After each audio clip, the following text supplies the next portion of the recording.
It's a very great privilege tonight to be able to introduce you to Ian Singleton and to Jessica McKelson. And Ian and Jessica are in fact the co-founders of the Earth for Orangutans project. Jessica is from, in fact, here in Melbourne. She's the Director of Raw Wildlife Encounters and also the Supervisor of Primates at the Melbourne Zoo. Thank you for coming along, Jessica. Ian is Director of Conservation for the PanEco Foundation, and perhaps most pertinently in terms of tonight's event, he's Director of the Sumatran Orangutan Conservation program. And tonight he's going to be giving us a presentation not just specifically about the Earth for Orangutans project, but in fact a more broad picture of the reason why a project such as Earth for Orangutans is so important. So Ian, I'd like to welcome you to Burwood, to Deakin University and to the stage. Thank you. Thank you very much.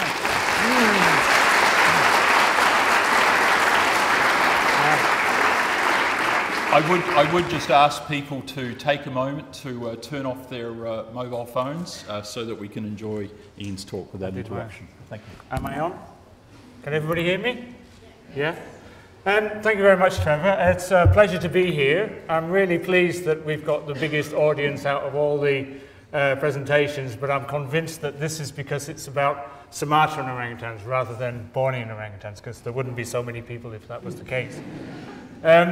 What I'm going to do is I'm going to try and give you an overview of what we do basically on a day-to-day basis and touch on one or two different things like the rescue of orangutans, the Tripa Peat Swamp forest project campaign that we've been fighting for the last 6 or 7 months, and also on the Earth for Orangutans project, which is a welfare thing that we're trying to develop together with Jess, and then Jess will explain a little bit more about that later on this evening. So let's get started, I guess. If we can remember how to turn this on, I think we can. And we go here, and we have a little title there. And then let's go over to this one. So I'm kind of calling this one glass half empty or half full, because in many ways you get very pessimistic about the prospects for orangutans in Sumatra, but in some ways there are also some reasons for optimism. So I don't want to be too pessimistic all of the time. Sometimes you need a break.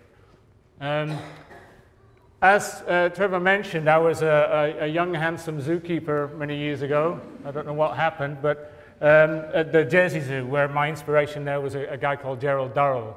And Jersey Zoo, by far the best zoo in the world, because it puts its money where its mouth is and has single-handedly saved several species from extinction, but not necessarily the orangutan. But that's where I ended up with orangutans and gorillas. And this guy here, Moko, I suddenly remembered the other day, he's the uncle of one of the female orangutans here, Maimuna, and I worked with her grandparents for many years, and one of them is still alive, Gina. Now, I've just come back from America where I give this presentation, so I had to include a map, but you guys probably don't need it. But Indonesia, I keep pointing out to people, is from the west here to the east here is as wide as the United States, and it's around 15,000 islands, of which around 7,000 are inhabited. It's all religions, it's multi-ethnic, and I believe even just this island itself here has about 6,000 different languages. So the point is, this is not an easy country to manage. It's quite possibly the hardest country in the world for a government to keep together and to keep stable and to manage as a single unit. It's not an easy thing by any means to sort of change the law and make radical decisions in a country that's as vulnerable to fragmentation as this one. Now, after leaving the zoo, while I was a zookeeper, I used to go over to Indonesia quite a lot. I went to Borneo a few times, and then I discovered Sumatra and never went to Borneo again, because Sumatra is so much better. But then eventually I got this opportunity to leave and go and do a field work for a PhD. And my aim there was to follow orangutans when they left the study area, to see how far they would actually range and see how big an area of forest they were actually using. So many days I would sort of go out with a bit of food and then eat all that on the first day, and then spend the next sort of 4 or 5 days starving to death. And the trick is to get back to some trail that you recognize before you go completely nuts and you're unable to walk in a straight line anymore. But these are things you learn as you're going along.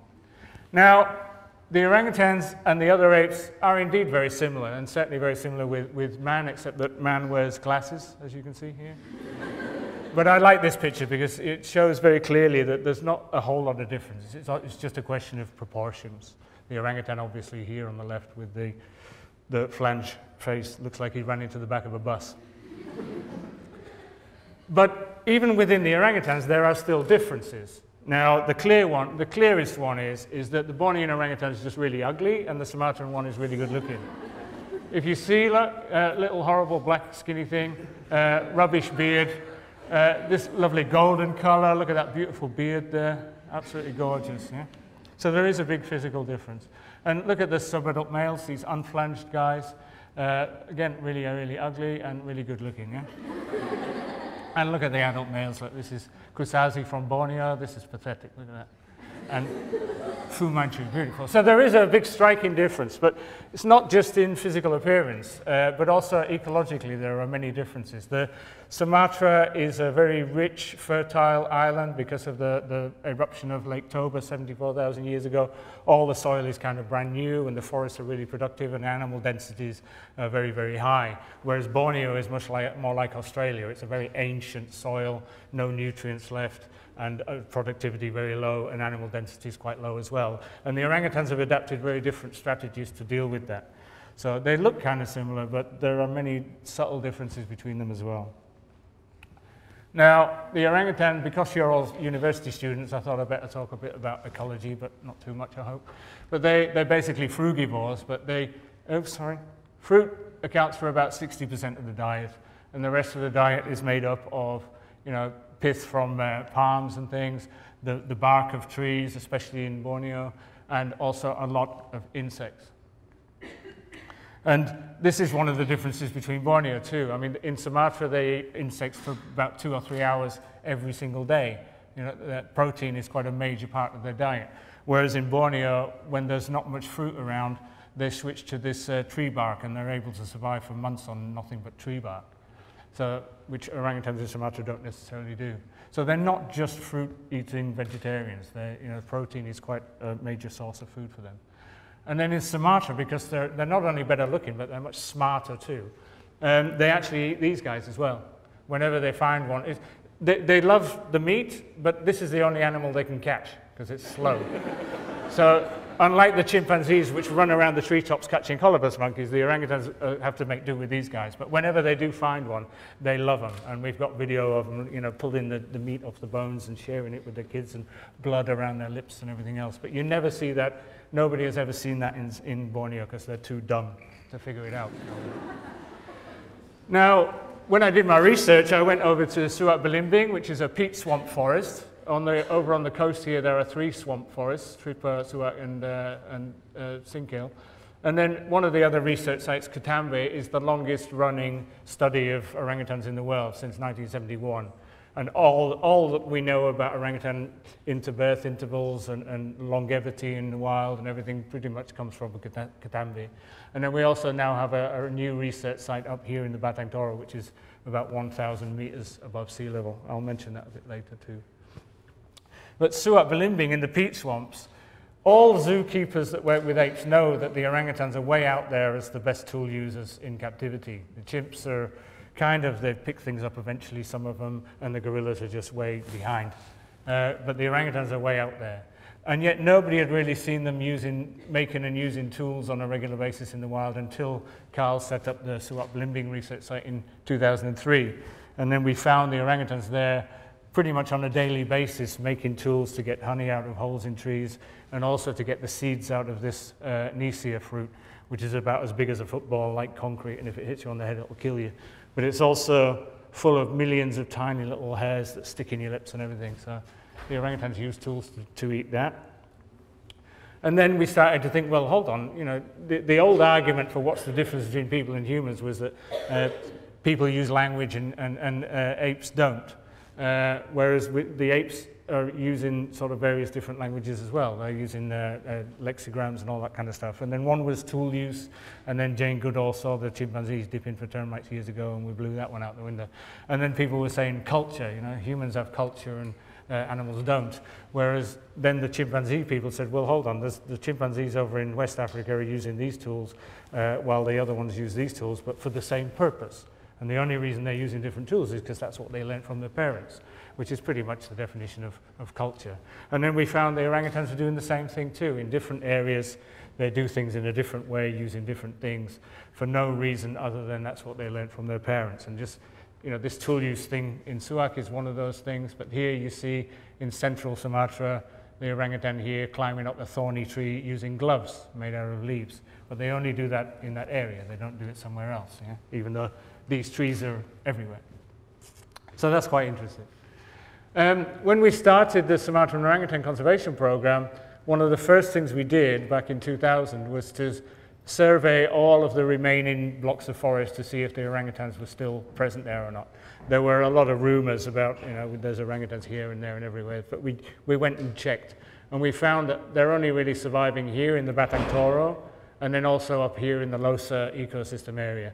And we assumed they were up there in the far north, but it was a civil war in Aceh at the time, and we couldn't get in and check. We later found that they're not right up there, but they pretty much don't exist south of this line here across the island. There you go. Now I show this because this was put together by WWF, and it shows you kind of the change in the forest between 1985 and 2007. Now, all the orangutans are up here, but I don't really want you to look at that because that is actually relatively stable during this period because of the civil conflict and what have you. But keep your eyes on here, and there's an awful lot of forest loss here in Riau and Jambi provinces. But most of it is by just two companies, by the Asia Pulp and Paper Company and the April Company.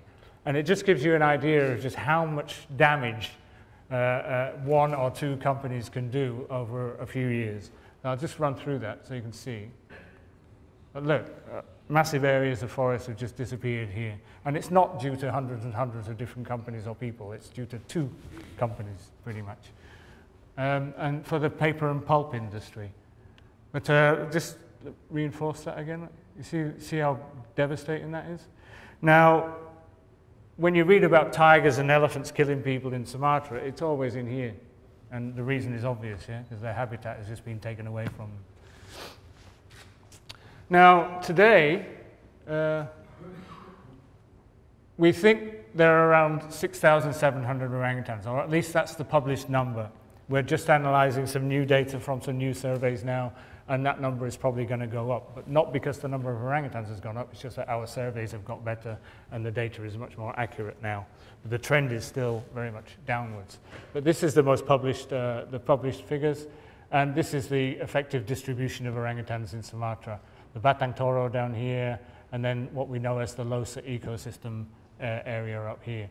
Now this is interesting, because this is Lake Toba, and every geologist in the world knows this as a black line, a black layer in the earth known as the Toba event.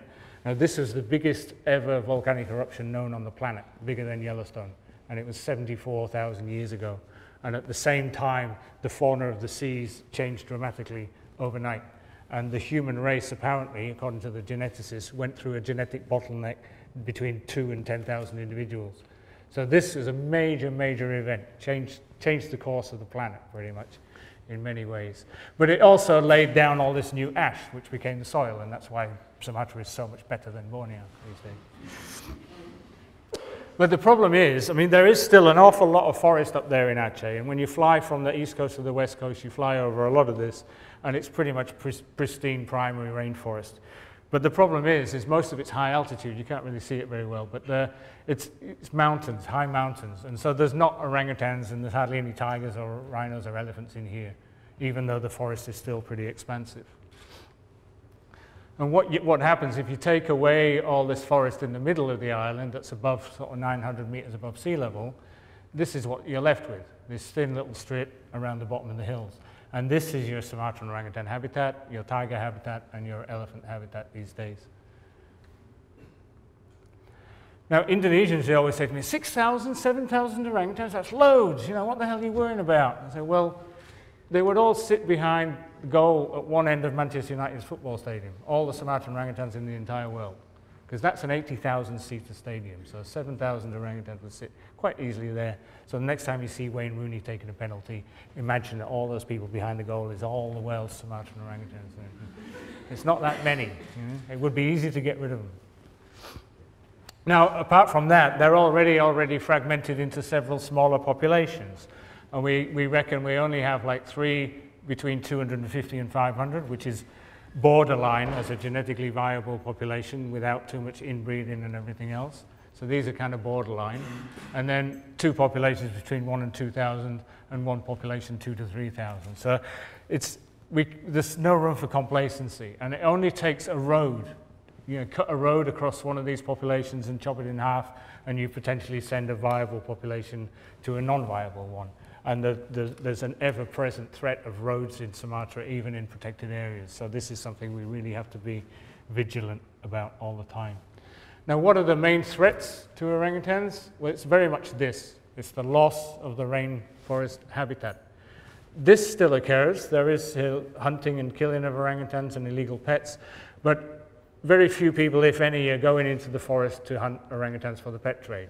They don't need to, because there are plenty available as a byproduct of this. Yeah. And in the Sumatran habitat, like I said, there's quite a lot of forest loss in Sumatra due to the paper and pulp industry, but that's not in the orangutan areas. In the Sumatran orangutan habitat, it's all for this, palm oil. And this is a typical palm oil bunch. These little seeds, they're like miniature coconuts, where the green husky bit is kind of full of an oil, and then you have a hard shell in the middle called the kernel, and then inside that you have a little white meaty nut, and that's where you get kernel oil from. But this top picture up here, this is a mature monoculture palm oil plantation, about 20 years old.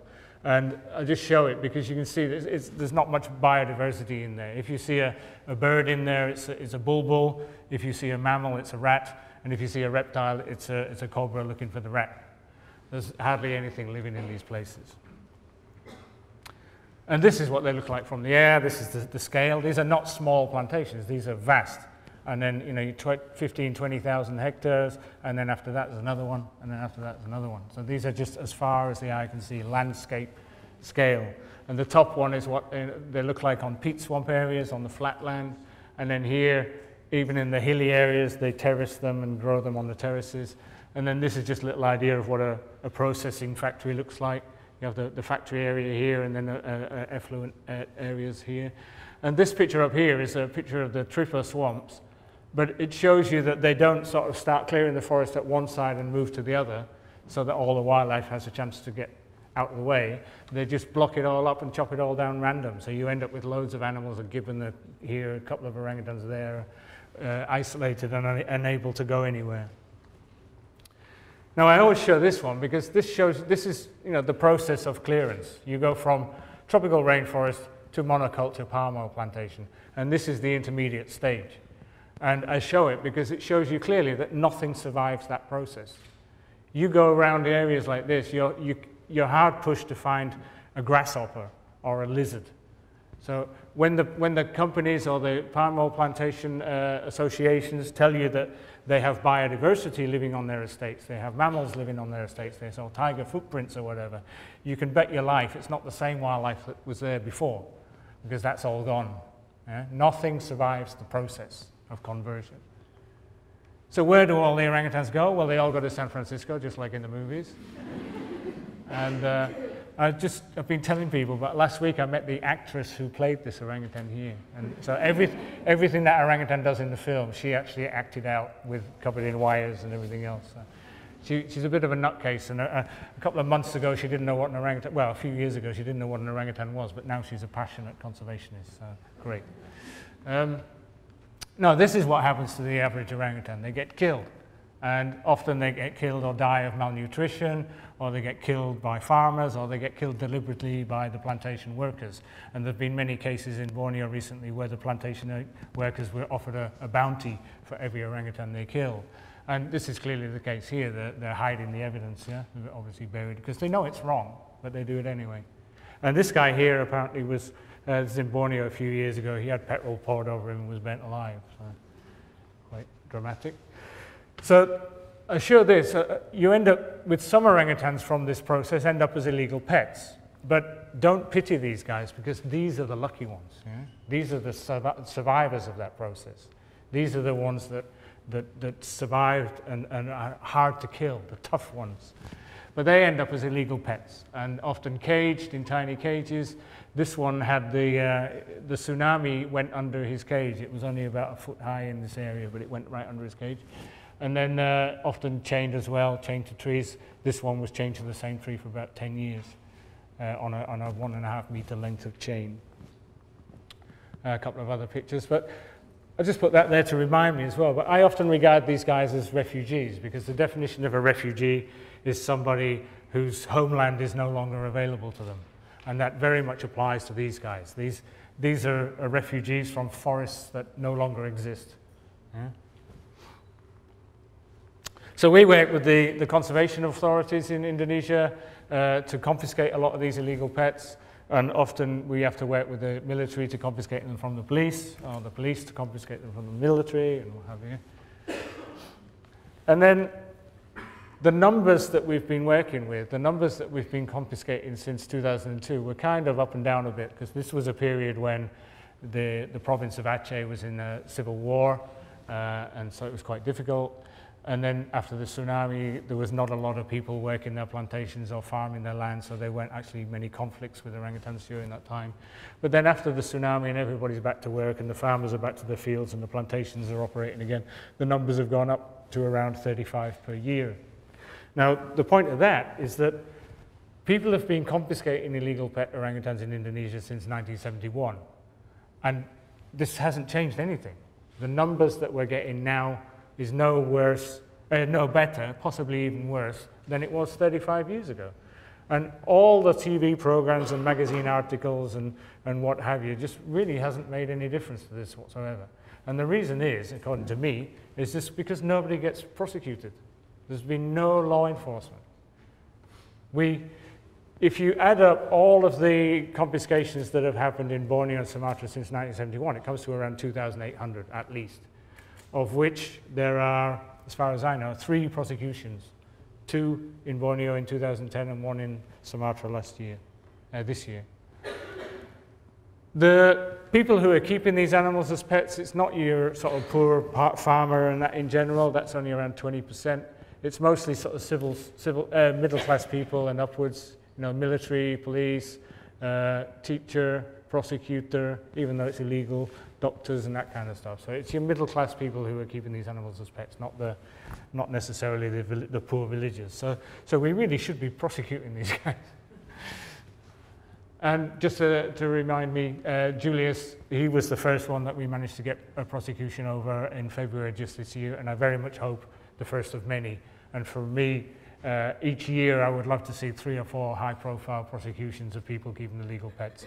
And that's the only way we're going to change it, because all the magazines and TV programs and orangutan diaries and all that kind of stuff, it really hasn't made a lot of difference.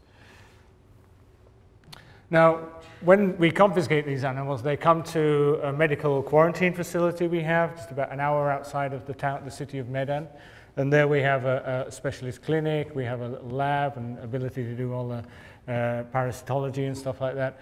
When it comes to blood analysis and things, we use the main hospitals in Medan where they have equipment that's maintained properly and everything.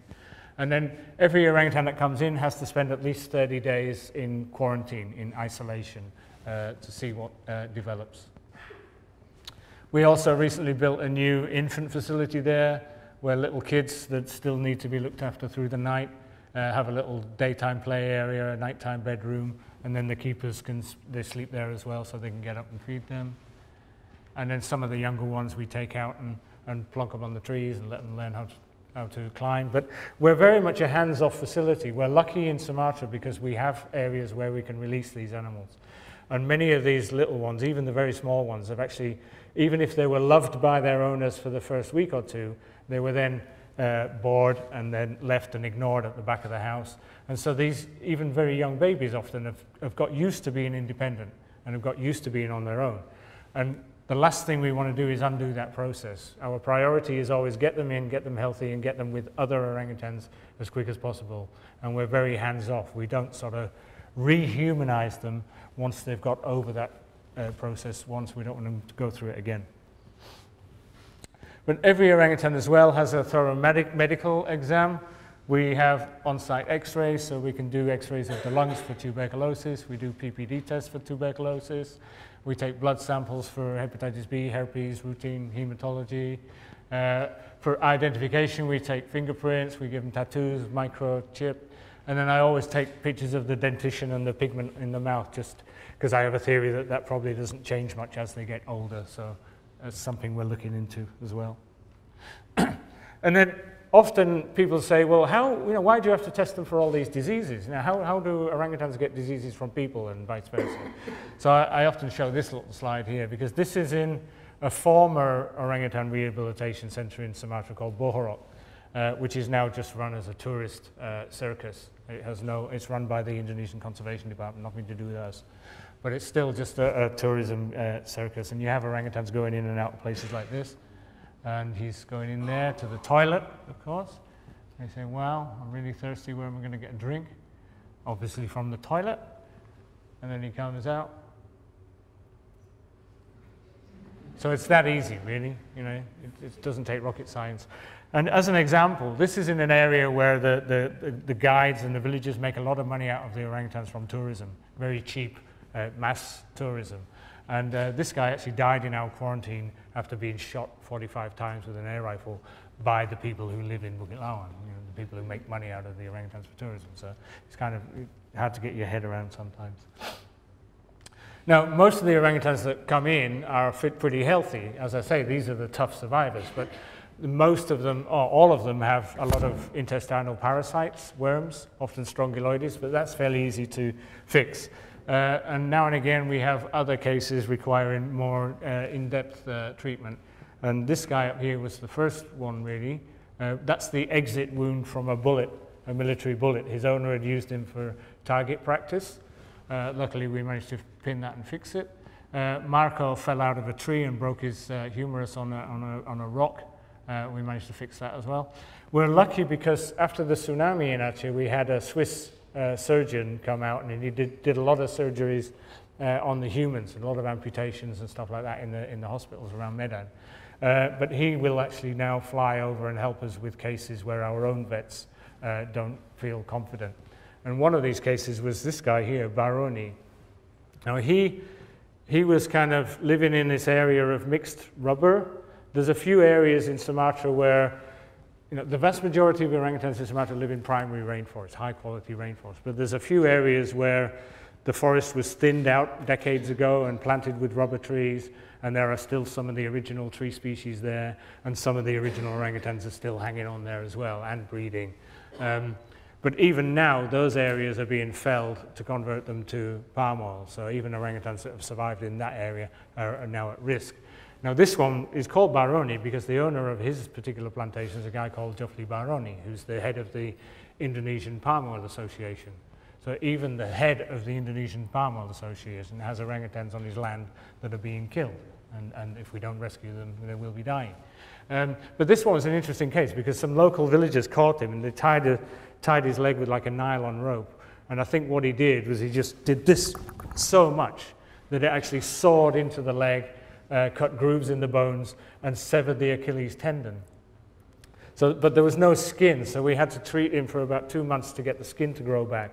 And then our surgeon friend came over and operated, and he opened it up again, he pulled the two ends of the tendon together, and then he went into the muscle here, which apparently is really strong, and just cut a strip and made a little bridge and bridged it over. And now Baroni's cast is now off and his leg is usable, and in a couple of months you'll never know there was anything wrong with him and we can get him back in the forest again. But that was a really interesting case. Once they're fit and healthy, they then go to the back of the center where we have these big socialization cages, and this is where we introduce them really for the first time to other orangutans. So often this is the first time they've had the opportunity to touch and play and wrestle and torment and tease and fight with orangutans since their mother was killed. So this is a really nice stage in the process.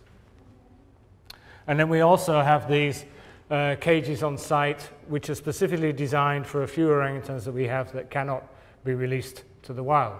2 of them are blind. One is blind because he was shot, another one cataracts, and then one is hepatitis B positive, and the other one has a chronic arthritic condition. Now, it's for these animals and any more that we get that we've developed the Earth for Orangutans project. Orangutans live for like 40, 50, 60 years even in the wild. And I really don't want these animals spending the next 50 years in these cages. And so what we're really trying to do now is buy some land, develop some little island enclosures where these animals can sort of touch grass, feel the wind in their hair, climb trees, swing on ropes, and generally have a much improved quality of life. So that's what the Earth for Orangutan project is all about. It's trying to give these guys a decent place to spend the rest of their days, but also we have the options to develop it as a really comprehensive nature education centre. But these are the animals we're talking about. There's Deknong. Deknong has a very bizarre chronic arthritic condition for some reason. We don't know exactly what it is. We've tried to diagnose it many ways, but we've never figured it out. But her hand is always bent like this now, and every time she gets an injury, it takes months and months and months to heal, and we get massive build-ups of white matter in the joints. And we've had lots of vets and other people looking at this, but we still haven't concluded what it is, and we'll probably never get rid of it. So she will never be released. Tila is, to all intents and purposes, a healthy orangutan, but he's a carrier of hepatitis B, and so the vets won't allow us to reintroduce him to the wild in case there's risk of infection other primates and other orangutans in the forest, which we really don't want to do. But to all intents and purposes, he never has shown any symptoms and may live a full and happy life. Losa is a male who was shot 62 times with I guess you guys call it a BB gun. You can see all the pellets here. So they've shot him around the head, twice in one eye, one in the other, and then when they got bored of shooting him in the head, they decided to shoot him in the genitals as well because they thought that might be fun. But he's a good-looking guy, nice handsome male now. And the other one is Goba. Now, Goba was living in one of these rubber areas, and she was blind. She's about 40, 45 years old at least. She has cataracts in both eyes, or she had. And she was raiding farmers' crops. So if we hadn't rescued her, they would have killed her for raiding the crops. Now, we normally don't want orangutans to breed in our centre because there's too many orangutans in cages in Indonesia as it is. But in her case, we made an exception because we knew she'd reared animals in the wild, and we knew, we thought that by having a baby, being a blind orangutan, it would be a big boost for our own welfare and enrichment. But so we mixed Losa and Goba together, and the outcome was twins, which we were not expecting. There are, I've worked with orangutans for about 23 years now, and I've heard of about sort of 10 or 12 cases of twins in all that time. But I've never ever heard of a case of twins where both the parents were blind as bats. With Goba, there is some good news because we now that the twins were old enough, we had an offer from an eye specialist to come and actually operate on the cataracts, and we did that, I forget, about 8 days ago. So she's still now recovering from that, but the signs are that she's now seeing things, and it'll take a few weeks for the muscles to get good at focusing, but it seems that she now has her vision, and she probably has already seen her twins for the first time in 18 months, yeah? It might have been a shock to her. I'm sure she must have known there were 2 of them, yeah? But this is the surgery. The Dr. Umbo from East Kalimantan came down and did it and brought all his fancy equipment with him. This is our vets, Yeni and Rahmat. Now, this is the land we're looking at the moment. We don't have to buy this particular plot of land, but this one seems to fit all the criteria. It's got fresh water, it's got springs on it, so we can make water moats for this area. It's only about half an hour from Medan. And what we really want to do is get the people in Medan, the middle class and above, because they are the people who often own plantations and decide what happens out in these areas around the orangutan habitat, even though in many cases they've never even been there. And I thought that this is a brilliant opportunity for us to sort of get the people and get the orangutans like Losa and say, look, this is what we're talking about when we're talking about people shooting orangutans, and here's the extract, and get people in front of Tila. And so like, when we say that orangutans and humans get the same diseases and you can catch diseases of wild primates, and so, this is what we're talking about. Tila is hepatitis B right in front of your eyes. And this is what I really want to do with the South for Orangutans project. Not only give these guys a much better quality of life, but really use this as a kind of a unique educational opportunity to change the way people think. But not just anybody, but the people who actually are able to make decisions that impact orangutans in the wild. And this is just a friend of mine did a little wishy-washy concept. It's probably not going to look like this, but it's kind of gives you some idea. Now, just to come back to this area, this is the place where Baroni, with the Achilles tendon, was actually captured. But this is the classic sort of scenario. You've got this mixed sort of rubber and forest area still with a few orangutans hanging on. And then just 20 yards away, you've got total devastation for the palm oil industry. And there's your little orangutan there, looking there going, oh my God, that's coming closer every day. And so we never really want to capture wild orangutans. You know, it's something I really don't want to do. It takes a lot of people, a lot of time, a lot of money, and I'd much rather just leave those orangutans where they were and have people not kill them. That's much cheaper and much easier and everything else, and much better for the animals. But increasingly we're forced to actually go out and send teams out to rescue orangutans that are isolated or they're in areas that are about to be chopped down. And you know, it's a major drain. Now, I think the point of sort of explaining this is that we don't want these companies to turn around and say, okay, there's 100 orangutans on my plantation, so here's $2 million, go and catch them all and move them somewhere else. That is not the solution. You know, that's just ridiculous. Because not only is it very time consuming, it's very difficult. Look at poor Yenny here trying to dart an animal at the top of a tree with a blowpipe. And it's very expensive, but as much as anything, it's high risk. It's very dangerous for these animals. The first thing they do when you dart an orangutan in a tree is they climb to the top of the tree, and then they fall out. And no matter how hard you try to get a net underneath them and catch them, often you don't manage it. And they fall and they hit the deck. And if they're lucky, they're okay. If they're not, they maybe break a bone in a leg or two. If they're really unlucky, they could break their back and die or be paralyzed for life. So this is not the solution. This is something I really try and avoid at all costs. It's something you do only as an absolute last resort. But even some of these guys are big too. If that falls in your head, you know, you can be stuck for a while. But this is what happens. I mean, this is Puyol. He's an adult male. And he fell out the tree and broke both the bones in his leg. Luckily, we managed to fix that. But the point is, it's dangerous for the animals here. We really don't want to be out there capturing wild orangutans and rescuing them unless there really is no other option. And they definitely are going to be dead if we don't. Now, the quarantine centre is mostly full of confiscated expats, yes. There are a few of these animals that we've rescued and did get injured in the process. But the majority of them are in, and we get them healthy, we get them socialized with other orangutans, and that's the main function of the quarantine center. And then we move them off to one of the 2 reintroduction sites we have way off in the forest. And the first one we started up was in 2003, down in Bukit Tigapulu, right down in Jambi province. And this is a 30-hour drive from here to Bukit Tigapulu, but luckily orangutans are actually very good travelers. They're quite relaxed when you put them in a box on the road, unlike gorillas and chimpanzees often. But there in Jambi, we've got a clinic, we've got food processing buildings, we've got big socialization cages still, all this time right in the middle of the forest. So this is kind of the last stop before they end up being released. And it's there that we first start to bring the forest fruits to them so they can figure out what's tastes nice, what doesn't, what's poisonous, what's not. And we show them how to eat insects and termites and things, and how to eat sort of palm stems and all that kind of stuff. So this is a real forest school. And eventually we're able to release them.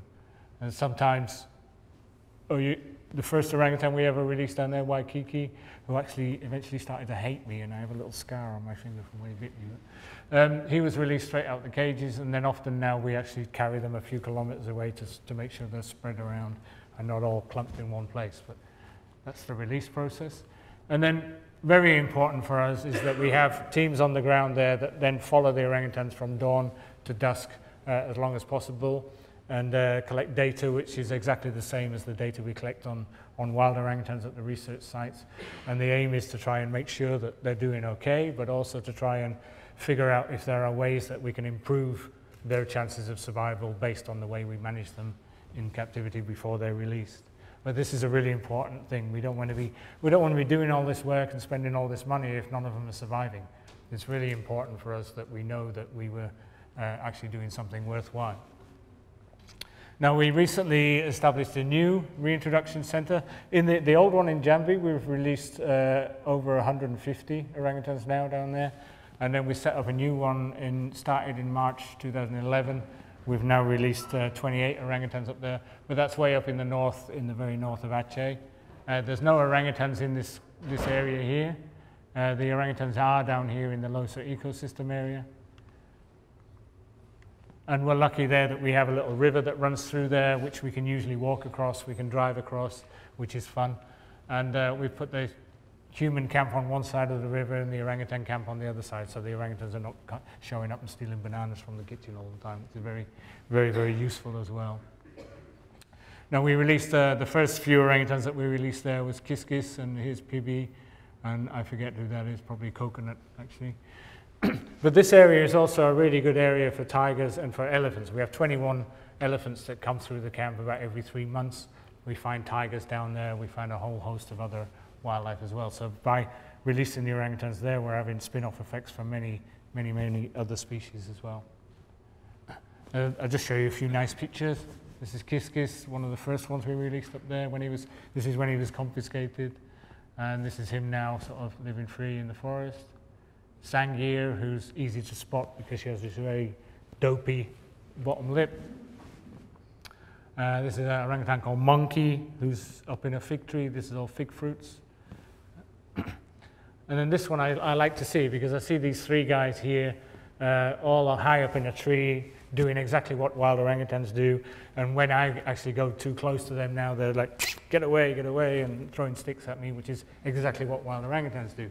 And sometimes you get, when you get a break and you're able to go up to Janto and check on these guys, and you get a real kick out of seeing these animals up there in the trees being wild orangutans. And especially when you remember that, the first time you met this animal, it was chained to a chicken shed by the neck and covered in fungus and malnourished. And this one here was kind of kept in a tiny cage for 5 years and underfed and what have you. And this one here had a great open wound on its neck. And when you actually get these guys out there, it makes you realize that all the meetings and reports and proposals and everything else was kind of, at least you've achieved something, which is nice now and again.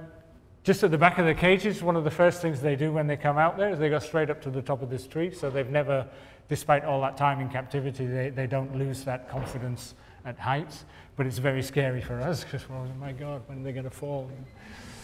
It's a long way down. And then I just put this picture in because I like it so much. It shows you Sangir again and Coconut up here in a beautiful, beautiful bit of forest. I just think that's a really nice picture. This is another orangutan that we released in the last few months, Samayam. You see this open wound on his left hand. But he's from the Tripper peat swamp forests, and he was only captured about a month before this photograph was taken. But during his capture, he got nerve damage, so he lost the use of his left arm. Now, we kept him in the quarantine for about 1.5 years to see if he would regain that use, and we tested him with electrostimulation, all this, and we concluded he's never going to get that arm back. So we decided, after much deliberation, that we would amputate at the elbow, in which case he then still had the use of the upper arm. And I thought, well, based on what he did with that, I would decide whether to release him or not. And eventually we decided to release him. He's now a very handsome guy. That's not a tattoo, that's a bit of anesthetic spray. There. But isn't he? Obviously not born in, yeah? But we did release him, and he comes straight out the cage there, across the rope. You see his little stump. And now up a tree again, he's stumped. But he is now the most popular male there with all the females. All the females are following him around all the time. So, on the one hand, a couple of years ago, he was this sad little case in the back of somebody's house with a big open wound on his elbow. Now he's probably going to be the father of the first generation of kids born in Janto ever. and and his descendants will be the formers of that brand new population in an area where there were no Sumatran orangutans before. So I'm really happy that we did decide to release him. Now, something else we're doing now is we now have this new telemetry chip. For many years, we'd wanted to radio track orangutans, but using collars and everything, the orangutans are so strong they would either destroy the collars or they would damage themselves in the process of trying to destroy the collars. Or you have implants that go inside and you need an external antenna, which is pretty horrible and scary. But now there is this little chip developed by a vet in Austria. It's about the size of a big coin. And you basically just cut a little slot in the back of the neck and put it in. It's like a little pocket there. And the orangutans hardly seem to notice it. But 1 in 10 of them actually goes, what's that? 9 in 10 of them just don't even do that. So it's amazing. But it's fairly limited still. It gives us a range of about 200-300 meters in this terrain and a battery life of 2 years. And we detect it with a radio transmitter like this. Yeah. But what we're looking at now, we're working with like model aircraft, and we're looking at whether we can detect these chips from the model aircraft, in which case we could survey a big area every 3 or 6 months and see that Johnny is still moving around and so probably still alive, or inside a tiger. And Betty is still exactly where she was 3 months ago and is probably not still alive. So that will be really useful if we can do that from the aircraft. Now, in addition to that, we've just completed the first ever kind of orangutan distribution-wide surveys. And these are all transects in the forest, and we've had teams going out there and doing nest census transects in every single one of these. Some of these take 3 weeks to get there and 3 weeks to get back. It's not an easy task. But we're now analyzing the data, but we already know that it's going to tell us there are a few more orangutans than we predicted 8 or 9 years ago when we did the 6,000 stuff. But still, we're talking a few thousand orangutans, and the trend is very much downwards. But we should publish that. Now, in order to estimate orangutan density, if we were to look for orangutans themselves all the time, we'd be there for months. Whereas what we can do is we know exactly how many nests an orangutan makes on average per day. We know how many orangutans in the population make a nest. And so if we can estimate the density of nests, we can extrapolate and estimate the density of orangutans in the area over a given time. And these are typical orangutan nests. But often we get told that somebody's seen a nest in a forest somewhere else, and we'll go down and have a look. But there are other animals out there that make nests that look very similar to this. Some squirrels do, some of the civets like the binturong, and possibly even some birds. But we always look for this. We always look for at least one branch sort of bigger than your thumb that's clearly snapped. Because if we see that, we know it wasn't no squirrel that made it. And it's got to be an orangutan nest. So we never say there's definitely orangutans in this forest until we see that. Yeah. Now, these surveys are already telling us something we knew before, but they're just reinforcing it. And that is that the peat swamp forests on the west coast of Sumatra are the orangutan capital of the world. If you go to Borneo, your average density of orangutans is around 0.8 to 1 per square kilometer. If you go up here on the east side of Sumatra, it's 1 to 1.5, something like that. In the middle, maybe 1.5 to 3. But over here in the peat swamps, it's about 8, up to 8 per square kilometer. So way, much higher densities of orangutans in these coastal peat swamps than anywhere else. And as a result of that, the orangutans are actually quite sociable. They spend at least 60% of the time with other adults and their kids. And because of that, if they invent things like tool use, there's a very good chance that other orangutans see that tool use and also learn it, and so it spreads in the population. Whereas in Borneo, if you spend your entire life on your own and you can invent a typewriter and if nobody sees you using it, when you die, that skill goes with you. Now, another thing we've done recently is we did an assessment of all the values of the rainforest that the rainforest where the orangutans are has for the local human population. And we looked at all the water resources, the agriculture, tourism potential, ethnicity, all this kind of stuff. And we also did within that a more detailed study of 2 particular populations. One was the Tripper peat swamp forests, a wetland area, and the other one was the Batang Toro forest, a dryland area. And with the World Agroforestry Center, or ICRAF, we did a detailed analysis of the potential revenues or economic values of different land uses in these areas. And the main focus was to see if oil palm was really economically viable or not. Yeah? Now we found that in the dryland forest, in the Batang Toro, if you were able to develop a carbon trading mechanism under RED or something, even if it's voluntary or whatever, and based on the variability of different pricing scenarios and everything else, we still found that RED and carbon trade was competitive with palm oil, whereas this involves destroying your asset and this involves keeping your asset. So this one would always be preferred. Yeah?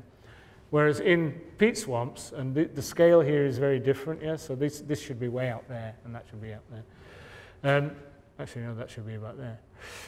But the difference is vast. You know, the peat swamp forests in Asia, there's carbon in the trees and the animals and everything above the ground, but there's 10 to 20 times more carbon below the ground in the peat itself, which is essentially just leaves and sticks that have fallen in the water and never rotted because they're in the water, there's no oxygen. And they accumulate over thousands or even millions of years into just vast carbon stocks. Now, if I'm not mistaken, the old carbon specialists as well, the peat specialists, there's so much peat swamp forest in Indonesia, in Sumatra and Borneo especially, that the carbon stocks in there is something like 4 to 16 times what there is in the atmosphere today.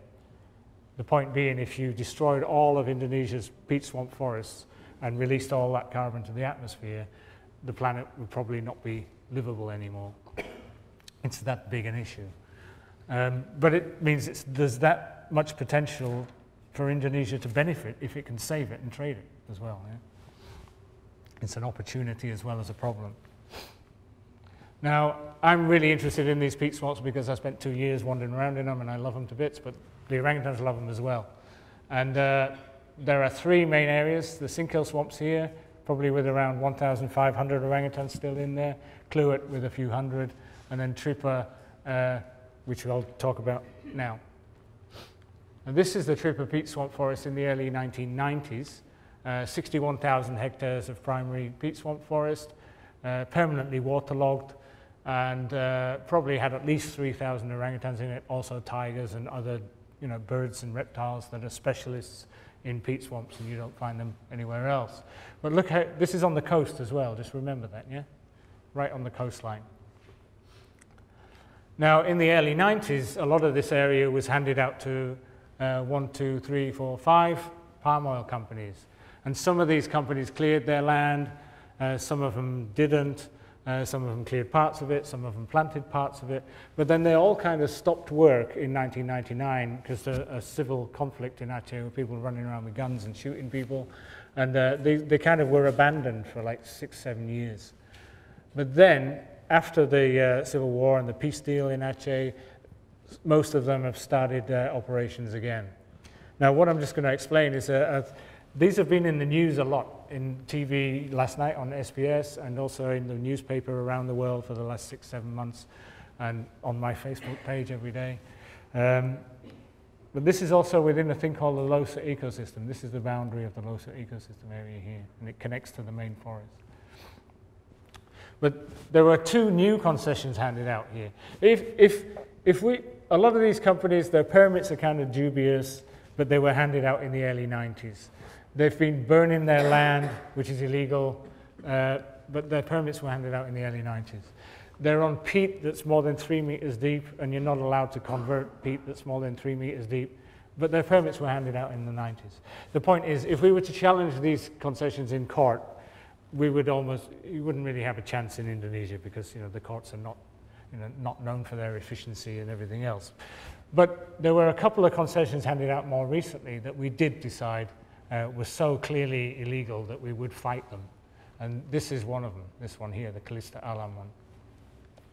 Now, the Losa ecosystem was in 2007 designated as a National Strategic Area for Environmental Protection, in which you're not allowed to hand out permits that destroy the environmental function of the ecosystem.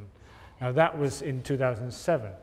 And then we saw this plantation issued in August 2011 that clearly would damage the environmental function. So on that basis alone, we thought this is clearly illegal. It's against the National Spatial Plan, against national legislation.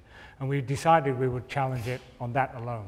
That's a criminal offence, handing out a permit against the National Spatial Plan. So we challenged that in November, and we got the local community to report them to the National Police. Now, at the same time, the Indonesian NGO Walhi reported them to the Aceh government for permit administration infringements based on this moratorium.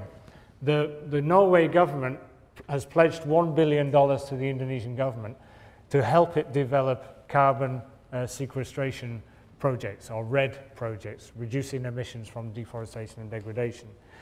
Now, as part of that deal, the Indonesian government, through its special RED Carbon Task Force, produced a map of areas that would be off limits under a new moratorium. So no more permits would be allowed for at least 2 years on primary forests and peatland forests. And this map showed all these pink areas here as clearly off limits to new permits. And this map was issued in May 2011, I think. Yeah, there you go. And then this new permit was granted by the Aceh government in August 2011. So again, clearly breaking national legislation. So this again was in the papers everywhere, all over the place. And then this map is supposed to be reviewed every 6 months. And lo and behold, a couple of weeks after we reported this company for breaking the law, it's taken off the new revision of the map, the moratorium. And we asked the guys why they did that, and the guys who actually make the map, we said, why did you do that? And said, well, because the company came around and asked us to. This is what you're dealing with, yeah? So the president's own instruction lost to a new permit that was handed out illegal because the company asked them to change it. Yeah.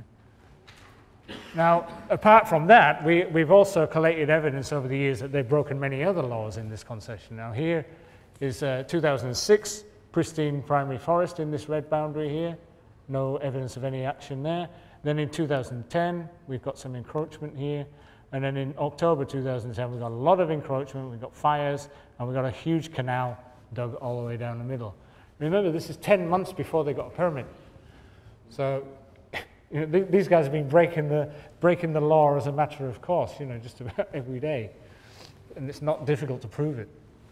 And then in March, after we'd filed this legal case, we suddenly found not just this concession, but lots of the neighbouring concessions started to burn their areas and set fire to them.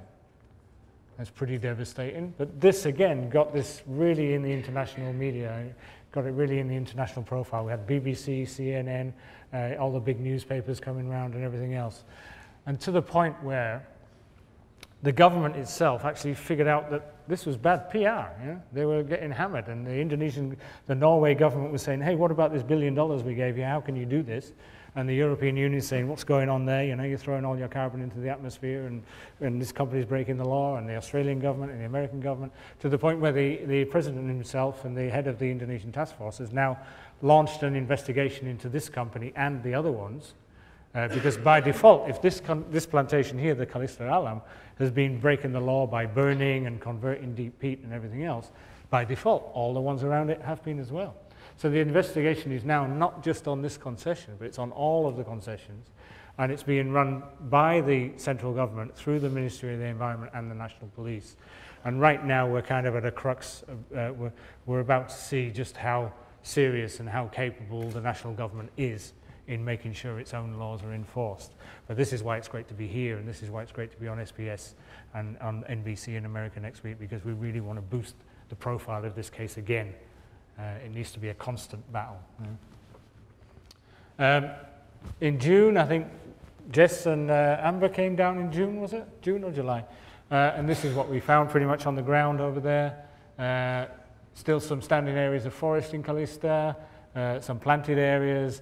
All this is just pure peat, it's not soil, it's pure carbon pretty much. But we still found orangutans very easily. Within 400 meters we found about 3 or 4 orangutans on the edge of the forest. So they're still hanging on there, and they still look to be in reasonably good condition. But this is the classic scenario. You know, once you clear the forest, you end up with orangutans. They don't sort of pack up and leave and go to San Francisco. They stay where they are because that's where they were born and bred, and they try and survive, and they gradually die of malnutrition unless you go out there and capture these guys and move them somewhere else. So we've had to be doing a bit of that. We now have a BB gun which we can take the barrel off and put the blowpipe on it, so much more accurate than using the blowpipe. But one of the fun things, or fun in inverted commas, is that when an orangutan falls out of a tree under anesthetic, the first thing it does when it hits the ground is wake up and try and climb back up the tree again. So you have to kind of dive on them and pull them down and at the same time try not to get bitten. So it really amuses me nowadays to go around the zoos and see the stuff they have to do for their health and safety, when over there we have to try and grab these guys and pull them out of trees with our bare hands and stuff. But anyway, now the Indonesian government's investigation in Tripura is based on evidence. Now, most of the evidence that it's using is evidence that's collected by myself and my colleagues over the last sort of couple of years. But Indonesian courts, they're corrupt. The judiciary and the police is the two most corrupt institutions in the country. And if you give them any opportunity to throw a case out of court, they will, because they've been paid to do that. So we really have to, all the time, it's a bit like trying to get Al Capone in prison on tax evasion. We really have to make sure that all the evidence we provide and the government uses in this case is faultless and absolutely accurate and cannot be criticized or faulted in any way. And that's very tiring. Yeah? It takes a lot of work and a lot of effort, but it's not good enough just to show an aerial photograph. We've got to back it up with precise GPS locations. We've got to have guys on the ground who are eyewitnesses that on that day, on that date, in that location there was a fire. And everything you do, you've got to really make it as solid as absolutely possible. And we've got pretty good at mapping all these things out with GIS nowadays, with 3D maps and all that kind of stuff. But we can show very clearly from the satellite imagery and everything else we know exactly what happened when. I mean, this is from forest clearance from 2009 to December 2011, then January 16th to April, 16th of April 2012, the pink stuff, and then these are all the fires between the 19th and 28th of March. And this kind of stuff is available to you. And this is one of the points I'm trying to get off in my talks, is that you've never been able before to really see what is going on the ground somewhere at the other side of the world. For many, many years, these big international companies have simply denied what they're accused of in the media and got away with it. Whereas now you can actually go in with a satellite image and see every day. I get an email every day showing me, this one. I get an email every day showing me all of the fires detected by the satellite in northern Sumatra, and you can get that data in the world with all the coordinates, the time of the fire and everything else. And you just overlay that on a map of the companies, and you know exactly which companies have been doing what, and you can get photographs and fly in there and see it. So you've never before, as an individual consumer, had access to information as detailed as you have now, or the ability to share that information around the world 15 times before breakfast. So the world is changing, I think. The playing field is changing, and I think the NGOs have grasped this, but the companies are only just beginning to figure it out. But I think it's a step in the right direction, and I think everybody is going to have to be that more transparent and that more accountable in the future, because everything you do can be seen, a bit like Big Brother, I suppose. But this was NBC. We had SBS coverage the other day. This is about to be broadcast all over the United States. And this is just measuring the peat to prove that it's more than 5 meters deep and therefore illegal, and the company should not be doing it. And then again, we've used all the data we have to prove to the government that it's not just this company has been breaking the law, but every single one of them has been burning their land over the years, and so everybody has been breaking the law. So if you're going to challenge this one for burning peatland, you have to challenge all of them. But it's fantastic what you can do these days. And again, all the companies, we know exactly how many hotspots in each company when, who are the main offenders. Kalista Alam, actually the one we're trying to challenge, is the biggest offender overall, 196. And this is an underestimate, Just ironically, the fires are not detected if there's too much smoke. Now remember, this is right next to the coast. This whole Tripura area is right next to the sea, and probably only between 1 and 2 meters above sea level in most areas of it. Now, what we also know from the peat science is that when you dry peat out, when you want to plant palm oil on there, you have to put canals in there and you drain it down by about 1 meter. Now that oxidizes the carbon into the atmosphere, and the whole area subsides. It subsides by about 2.5 meters in the first 25 years. So one crop of palm oil, one cycle, the land area itself goes down about 2.5 meters. Now this is on the coast. The last thing you want to do on the coast is drop your land surface 2.5 meters. So the point is that all this destruction, the wiping out of the orangutan population, the eviction of the local communities from the land, the destruction of their natural resources, their fisheries, their other forestry supplies, the release of all this carbon into the atmosphere is all for what? Ultimately, they get one crop of palm oil, and then after that, everything is under the sea. Now, how can you argue that to me, that that's in the interest of local economic development and poverty alleviation? Mad, yeah? It's purely just greed. Now, we know also that those companies in Tripa, ultimately, they seem to trace back. It's difficult to prove it right now. They seem to trace back to the three of the richest men in the whole of Indonesia, 2 of which are presidential candidates in the next elections next year. And so they don't need the money. You know, they wouldn't even notice what they get from Tripa in their bank accounts, because these are not multimillionaires, these are multi-billionaires. And so, you know, get it into your head. All of this destruction and devastation and everything is for nobody's benefit, except 3 guys who are already multi-billionaires. It's just madness, yeah? Absolute madness. But anyway, there is hope, because we are challenging these guys, and if we were lucky, we would actually win, and we would kick at least some of these companies out of there. We certainly want to do that. And when I went in there after the tsunami, the first thing I noticed that because they'd been abandoned, these areas, for 6-7 years, all this stuff is natural regeneration. I found that the trees were already 6-7 meters high, and many of the species that were growing there were the original tree species. So if we could just stop these guys operating and do nothing, within 10 years, we already would have trees producing fruit that would be usable by orangutans and all the other monkeys, and cover for tigers and pigs and bears and everything else. So you really don't have to do anything except nothing, and then that forest will resume. It may not be the same as it was, but it will be pretty good. Now, on a different subject, something else we've been doing recently is this drone primatology. Oh, that's the wrong picture, sorry.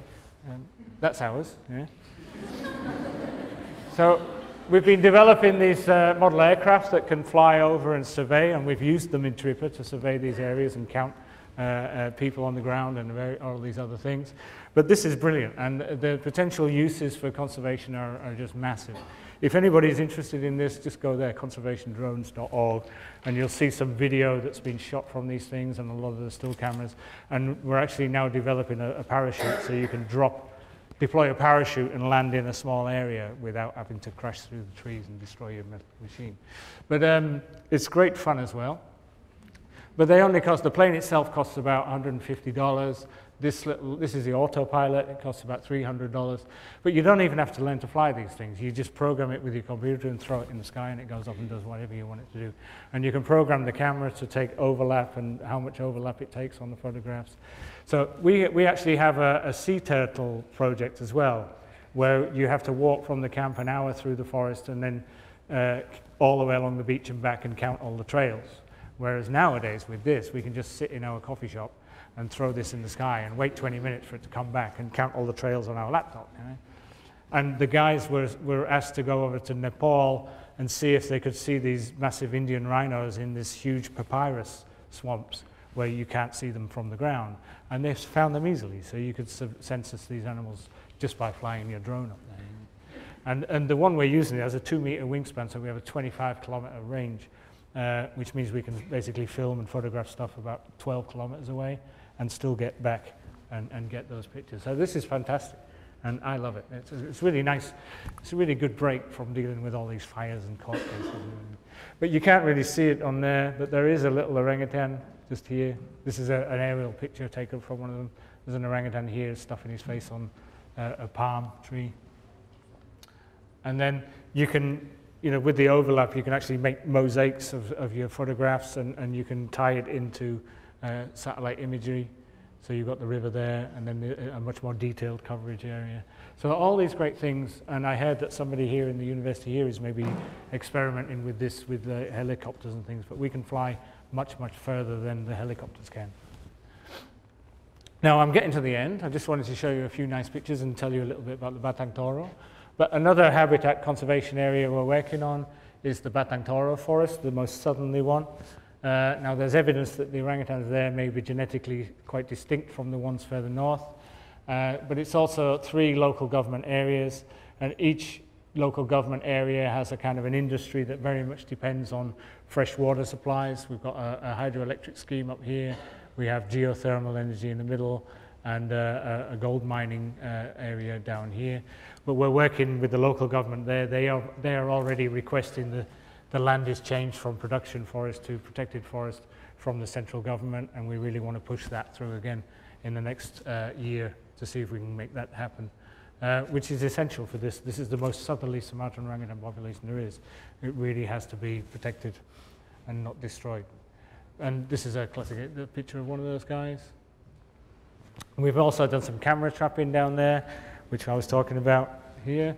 And this is a tiger that's obviously blind enough to bump into the camera. See, that's the other great thing about being in Sumatra. You never know where the tigers are, whereas in Borneo there aren't any. So it's kind of boring. Yeah? And then a little Argus pheasant here, which is beautiful. We had another one that came up and displayed right in front of the camera, so all we got was photographs of like that, which is a great screensaver. And then we found this as well. This is only the 2nd record in Sumatra of this glass snake. And we think it's possibly a new subspecies from the one in Vietnam. But it's a beautiful thing. Yeah. And in the Batang Toru as well, we also have a lot of orchids because it's quite high altitude, so it's a bit different from other forests. And we have this as well, which is a Morphophallus titanum, or the Taito album, the biggest. It's about this high, biggest flower in the world. But we also have these in the orangutan quarantine, and we kind of chop them down as pests because they're everywhere. Weird, yeah? But they only, when this flowers in Kew Gardens in London once every 60 years, and it's a massive media event, whereas for us they're just weeds. But the interesting thing about Batang Toru is that it's not just the habitat loss. This is a production forest, and there is a timber concession on there which hasn't actually logged because the terrain is so bad. So we want them closed, and we want the land status changed to protected area. But here, this is also a Christian area, and the people here will eat orangutans still. So we surveyed a survey of like 3,500 people around the area, and all the yellow ones are people who said they'd seen orangutans, and all the red ones are people who said they'd actually killed and eaten orangutans as well. So that's still an issue in some parts of the range, but the main issue is loss of the forest, and the main cause of that is palm oil. Now, final slide. Just to say that we're not totally against palm oil. One of the things we're promoting is we want to promote sustainable palm oil production, and we want to promote planting and growing of palm oil, ideally on non-forest land. So you don't even have to chop down any forest to do it. Now, the industry is not so keen on that because they want to be able to go to the ministry and get one signature on a piece of paper and say, right, you own the land and you have that plantation. Whereas if you go for non-forested land, it's usually non-forested for a reason. And in 15,000 hectares, you may have 2,000 people who claim to own it. And some of these people will have documentation to prove it, and a lot of them won't. But the companies just don't want to go there. That's too much trouble. They want to go for one stop, get their plantation and do it, and that's usually the forested land. Whereas for us, the solution is to engage the people who already own this land and get them producing the palm oil, get them producing it not only according to the RSPO guidelines, and we've worked with about 65 smallholders now on about 97 hectares of land, and we've got a palm oil plantation there funded through a credit union and a cooperative from the farmers themselves. And not only are we achieving RSPO standard certification, which is the recognized standard for sustainable palm oil these days, but so far we're producing it as organic standard. And as far as I know, there's only one other place in the world that's producing organic palm oil, and that's in Ghana, I think. And so it's ironic that the only people, one of the two people producing organic palm oil in the world is actually an orangutan NGO.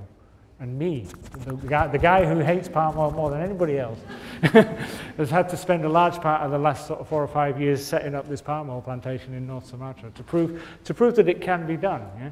I mean, when we first sort of thought about this, we actually went around the companies and said, guys, which of you companies has got some experience of producing palm oil on non-forested land? And they all went, nobody, none of them had ever done it, not one of them. And so we, my boss, being a bit of a maverick, said, well, we'll do it then. We'll prove that it can be done. I'm like, oh my God. And then said, oh, not only that, we'll do it organic as well. But anyway, somehow we've managed to do it so far, and we expect the first yields of organic palm oil next year. And from now till then, I have to figure out how to process this stuff, because it has to be segregated from non-organic oil, and we need to find a buyer. So we're looking for buyers, possible buyers in Switzerland and North America as well at the moment. But we're not totally against the industry. All we want the industry to do is to be accountable and try and be sustainable. And in TRIPA, we're not asking for anything more than the Indonesian government to enforce its own existing legislation. And when it comes to pet orangutans, all we're asking there is for a few of these illegal pet owners to be prosecuted according to Indonesian law. So we're not asking for anything more than that. Just accountability, transparency, and following the national legislation. So on that note, I'll just say thank you very much.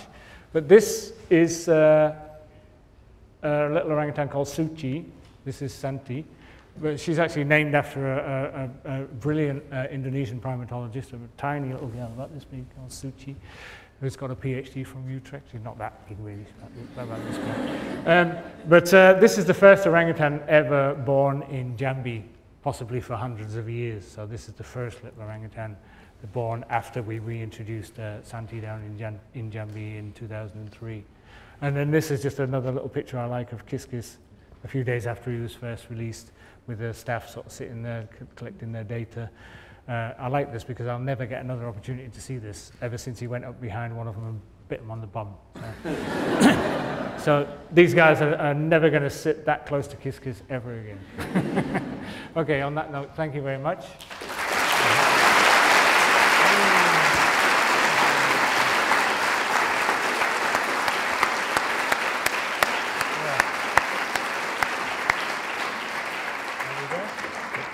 Thank you very much, Ian, for a tremendous talk. I believe we have some time for questions, and we have a roving microphone. Would anyone like to ask any questions? I'd just like to actually start with one, and that is, what's the typical range of an orangutan?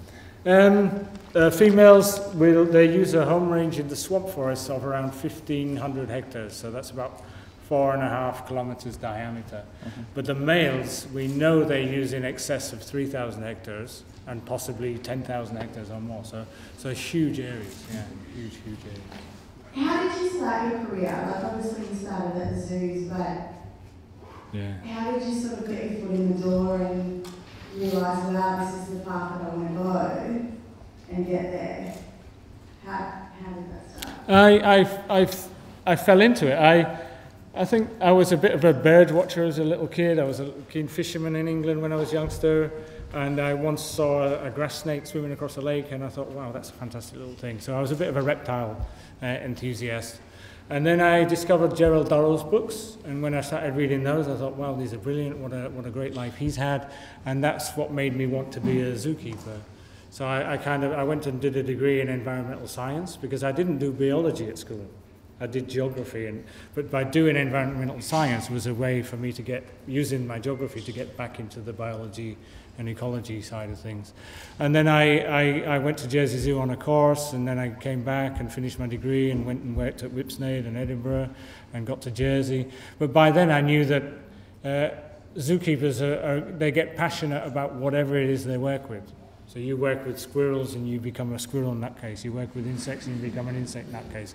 And I just happened, when I ended at Jersey, I ended up working with the orangutans and the gorillas, which is kind of lucky, I guess.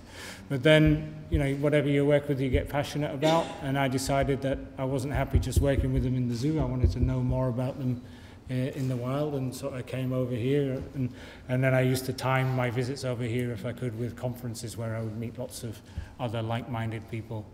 And just one thing went to another, and I ended up having an opportunity to do the PhD. So it's basically that. I mean, I always wanted to be a zookeeper, and I was always passionate about sort of wildlife conservation. I never knew how I was going to do it, but it just kind of worked out that way. Yeah. I just came back from Rwanda, where I Lucky. stayed, my daughter and I paid, super rich people. We paid $500 a year.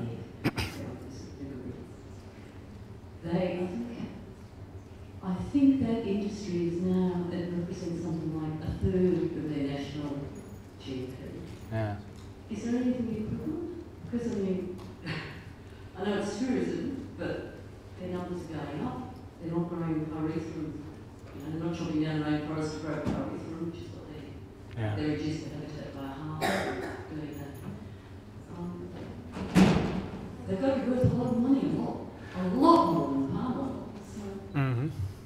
I think it's one thing we ask ourselves all the time in Indonesia. It's really frustrating. But there's two or three sort of kind of points. One is that when you find a gorilla, you find 10 or 15 gorillas, all right? And they're all sitting there on the ground munching away on grass. You know, as a famous orangutan conservationist called John McKinnon, one of the pioneers, once explained to me, he says, gorillas are just like glorified cattle. And I said, what do you mean? He says, well, they sit on hillsides munching grass and farting all the time. and it's true, yeah, absolutely true. But that's the thing. I mean, to find an orangutan in the forest is one thing. It's not that easy, especially if you're not going to put the time in. And when you do, you find one, and it's way up at the top of the tree, or it's running away from you, and you're in really horrible terrain, mostly swamps or really hilly terrain, and it's very hard for the average person. But it's nowhere near as conducive to finding a bunch of gorillas that are settled there and happy, and you can get a good look at them and all that kind of stuff. It's a very different animal. But then number two, the Indonesian Conservation Department is generally staffed by untrained, underpaid, undereducated people, undermotivated, and under-equipped, and deliberately so, because the Ministry of Forestry in Indonesia has two jobs. One is to maximize state revenue from the forest and its wildlife, and the other one is to conserve the forest and its wildlife. So this department is really well-trained, well-educated, well-paid, and well-motivated. And this one is deliberately treated like a mushroom, yeah? And is hopeless. And so it's run by a bunch of corrupt people who don't have any motivation, they have no vision, they have no power to change anything. And this is what you end up with. You end up with mass tourism where people go, pay almost nothing to see orangutan feeding on a banana on a table in the jungle. And then if you pay the right guide, you can actually go and feed the orangutan a banana yourself down the road. And this is just, it gets me because this is just a different planet away from Rwanda, where the government is making so much money from the gorillas and keeping them alive and the forests and everything intact. Whereas in Indonesia, it's completely not the case. And the powers that be in Indonesia are the ones that are making all the money out of the palm oil and chopping the trees down. So they are going to resist any change, yeah? And they are the ones who select how the legislation functions, how it works, how the courts function, who's the head of police, who's the head of the Ministry of Forestry. And these are the ones who really don't want any competence in forest management, and they want more incompetence and more chaos. So it's hard to get your head around, but it's very frustrating. I mean, I recently edited the IUCN guidelines on tourism in great apes, and I'm sat there, well, how can I edit a document that's full of such extremes? But you have to try. Apologies if you did already say this, but just to get an idea of sort of the timeline and how much you're investing into, say, individual orangutans, what are we looking at when, say, you rescue an orangutan? What's the time frame to when they're released in the wild with no human contact? It should be around 6 months to a year. We've got a bit of a backlog because when we started with the Aceh one, we wanted most of the Aceh ones released in Aceh because for political reasons. So we have a backlog of Achenese orangutans waiting to get out, and some of those have been with us for about 2 years. But on average, it should be 6 months to a year, 18 months at the most from rescue to being out in the forest again. And then financial-wise, it's difficult because they're all different, but I would say that your average orangutan from rescue to release is probably around the $3,500 mark per orangutan. Yeah. I was just curious as what the sort of effective options are for people in the developed world to try and limit the conversion to palm oil. So what are the levers and how can we help best apply them? People in the what world? In the developed world. That's it. You, as I was saying, you have never before had access to information like you have now, and the ability to make informed decisions and to pressure companies to be more accountable and transparent. And I think that's the real strength that people in the developed world have now. Yeah, it's. I don't know whether I explain it very well, but this is certainly what I'm seeing on the ground. Is that 10, 20 years ago, you've got companies like Asia Pulp and Paper just chopping down the forest willy-nilly, and people criticising them, and they just deny it and carry on regardless, and they lie. You know, they hire environmental spokespeople who just lie through their teeth from morning till evening, and I know they do, and they know they do. But they get paid well for it, and I think, well, it's changed now. Now they can't just do that, because now when they lie, we can see that they're lying. And we can prove it. You know, we can get the data and measure everything and prove it. And so it has to change. But it will only change if the consumers demand it. Now, Asia Pulp and Paper is a good example, because over the last 2 years, there's probably around 15 to 25 major clients of theirs have actually stopped sourcing their paper from them. This includes companies like Staples and a lot of massive companies. And it's beginning to hit their accounts. Yeah? And I think that is the real strength that people in the developed world have nowadays, is the ability to be able to see what's going on, to measure it and quantify it, to publicise it, and to ask questions not only of the companies directly, but of their own politicians, so that they start asking questions as well. Make sense? I mean, obviously, don't buy tropical timber. I mean, you can look for labels that say this is certified. And I'll go back to APP as well. APP on their website used to have like FSC certified paper production. And then this guy sort of pointed out and says, hold on a minute, the only thing that's certified in APP is the transport from Rotterdam to London. Everything else is not certified by the FSC, but it didn't stop them putting that logo on their website saying FSC certified company and lying through their teeth and deliberately deceiving the public. Yeah? So I think if you really want to be careful, just don't buy tropical hardwoods, you know, whether it's certified or not. With the palm oil, this is a dilemma, because on the one hand, we really want to support the Roundtable on Sustainable Palm Oil. So I would say keep buying palm oil, but only buy RSPO certified palm oil, because a lot of the companies have put a lot of effort into achieving that status. And if there's no market for it, they're going to say, well, why the hell are we doing this? And go back to the business as usual, and we would have wasted 15 years of developing this RSPO. Whereas as an individual, if you feel better just boycotting palm oil altogether, that's your decision. And if you feel better doing it, then do it. But we have donations of all shapes and sizes. I mean, I'm lucky that I still have a lot of friends in the zoo world, so we get, you know, a few small donations from many of the zoos, and in North America as well as here. And then we've also been supported very well over the years from what used to be called the Australian Orangutan Project, and now is called the Orangutan Project. But we've had significant funding, and they've actually covered many of the costs of running the quarantine centre for the last 4 or 5 years. And so it is donations. And then we have an office in Switzerland, and Regina has a few sort of fairly wealthy people who will help out whenever we need to. Some of the activities, like the survey work, that was paid for by the Arcus Foundation, which is a big, very wealthy foundation in the US, but specifically for that task. Yeah? And another, producing the Atlas, where we did the studies of the economic values, that again was money specifically for that task via the United Nations Great Ape Survival Program. But the vast majority of the orangutan work, the Tripa campaign, we desperately need money now for the Tripa campaign as well, because we're at such a critical stage. We really don't want that to slip after all the work we've done, because we just haven't got enough money. So, you know, for Tripa, $20 will really help, you know. $200,000 will do a lot better, but $20 would really help as well. Yeah. We might take this opportunity to invite Jessica McKelson up to say a few words about the Earth for Orangutans project, which she co-founded with Ian. And as I mentioned at the beginning, of this event. Jessica is the Director of Raw Wildlife Encounters and also the Supervisor of Primates at Melbourne Zoo. Jessica. Thanks. Sit down. I'll just You can stand here with me. Okay, so first of all, thank you all very much for coming. It's been an overwhelming response, which is really good.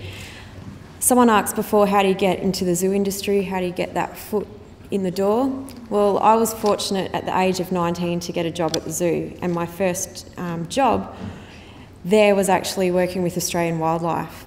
And a little bit like, well, koalas in trees, that's great, I can feed and clean them. Not really very motivating for me, and not as intelligent as an orangutan, for example. So I was fortunate to then get a job on Primates, where I became permanent at the time. And my first job was working with orangutans and also baby gorillas at the zoo. So I wanted to learn more about orangutans and obviously go over to Indonesia and learn a little bit more about what's actually happening to them, so I can communicate that back to the visitors at the zoo. So we're in a very unique position to educate so many people, because a lot of school groups, we've got a lot of people that come into the zoo, almost 1 million people every year. So we're in a very unique position to actually educate and inform them. So, oh, Lauren, how we go here? A lot of people ask, well, what can you do? Well, you can follow us on our social media sites, so you can stay up to date and see what we actually do. Facebook and Twitter. We've started the Earth for Orangutans project, where I'm very fortunate to have good mentors in my life like Ian, and be able to both come from the zookeeping background. We're able to really work on some solutions, long-term solutions for orangutans that cannot be released, but also how we can use that to educate a wider audience. So that's how we started Earth for Orangutans, and we're encouraging people to fundraise for us and get involved with some of the projects that we actually support. Online, the link is there. You can learn more about the Treepa case and get involved with the petitions towards the Indonesian president, asking him to enforce their own national laws, and also a way that you can get involved with fundraising and donations towards the actual Treepa campaign. You can donate to our Earth for Orangutans project, but also on the website there's different ways on how you can get involved with some of our actual programs that are up and coming. A lot of people ask me, well, what can you do in Australia? How can we actually move forward on getting our palm oil labelled in our products? Because at the moment it's not labelled. So you don't know as a consumer whether you're actually contributing to the destruction of rainforests and of course all the species, because it's not clearly labelled. And also we don't import 100% certified sustainable palm oil. So when we write to companies asking them to label their products with palm oil, a lot of them come back and say, yeah, but we already we use products that are certified and they're sustainable. But you don't actually know, because the importation laws, it's not actually compulsory to do so. So the certified stuff gets mixed up with the unsustainable stuff, and then it's imported into Australia. So as a consumer, like Ian was saying before, we're in a very unique position. We run a campaign called Don't Palm Us Off, which the zoo started, and we're asking companies and manufacturers to actually label their food products with palm oil. So you as a consumer can actually go to the supermarket and make an informed decision whether you want to buy that product or not. Now that's not enough, and we've tried to petition the government and try to get this through to the House of Representatives and get the actual palm oil labelling as a compulsory, and at the moment we're not really succeeding. But doesn't actually mean that we're stopping there. It means that you can still actually have a positive effect on the manufacturers and continue to keep pressuring them to label their food products. But what we're actually asking now, and such an easy solution, is actually our federal members of parliament write to them and say, well, why can't Australia import only 100% certified sustainable palm oil? Therefore, we're actually being proactive, and then the food manufacturing companies can legitimately say that they're using certified sustainable palm oil, and that we're not contributing to the destruction, say, for example, in the Treepa swamp areas.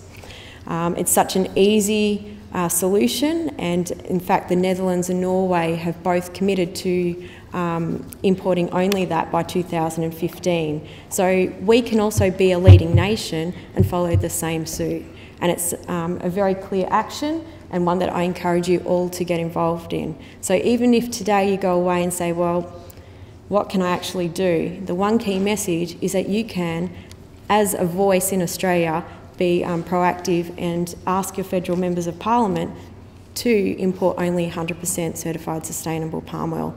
It's an achievable result, and from there we can actually be part of the governing body that goes around and supports sustainability within the industry. The other thing is you can download a palm oil ingredient card off the website that's provided there. And all this is on the brochure, by the way, guys, that you would have got coming in, so you don't have to write them down. Palm oil is labelled in so many different ways in our food products. This is a really great resource to be able to make that informed decision when you go to the supermarket. When I first travelled to Indonesia 10 years ago, I found it really quite devastating to see the huge effect that palm oil was actually having on this amazing country. And when you think of Indonesia, you think of the tropical rainforest and flying across it. And when it was pointed out to me that it wasn't actual rainforest, it was actually palm oil development, I was absolutely shocked. So when you go out on an orangutan rescue and you're travelling 4 or 5 hours in some cases to pick up a baby or an adult in that case, and you come back and it's very depressing, it can bring you down, and you kind of leave and go, well, what can I actually do? Despite all that, you meet people like Ian and his team, and you see the amazing work that's actually being done on ground, and it gives you hope. It makes you want to come back, and for me in particular, it keeps me extremely motivated. And more importantly, I'm much more interested in providing alternative livelihoods for the local people that live around the forest, were involved with illegal logging, and are sort of pulled under this poverty trap of only being left with palm oil to work in. So how can we create an alternative livelihood industry? And that's when after spending some time with Raylene and also John over in Sumatra, we talked about ecotourism and the benefits of involving alternative livelihood through income from tourism going to some of these unique places. So I went away and I thought, well, I'm just a zookeeper and I'm passionate about saving orangutans. I don't really want to get involved with working with local communities. It's not my background. And lo and behold, a year later, I developed a travel agency, and it's now one of the top leading 5 travel agencies in the world with the work that we do on ground, not only in Sumatra, but also Borneo and Africa. And what we're actually asking on your forms is if you are interested in student tours, to fill out an expression of interest. We would like to launch like an educational tour or something in 2013, but we need your feedback. So if you are interested, there is on the bottom of your form, you can fill it in and pop it in a box. And of course, to support the work with our Earth for Orangutans project, we will be running a fundraising tour next year where we're aiming to raise $80,000 to $100,000 for that project. And that will give you a 1-week snapshot into the work that we do and of course the work that Ian does.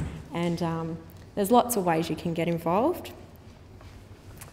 So there's a little bit about student tours. We have a number of programs that we work with the local communities. So it's not only wildlife conservation, but it's actual local community development programs. If you are interested, like I said, get involved with some of the things that we're doing. And it's really about developing a network, and we can definitely point you in the right direction with some of the best in the world that are doing that. So, there we go. Thank you very much.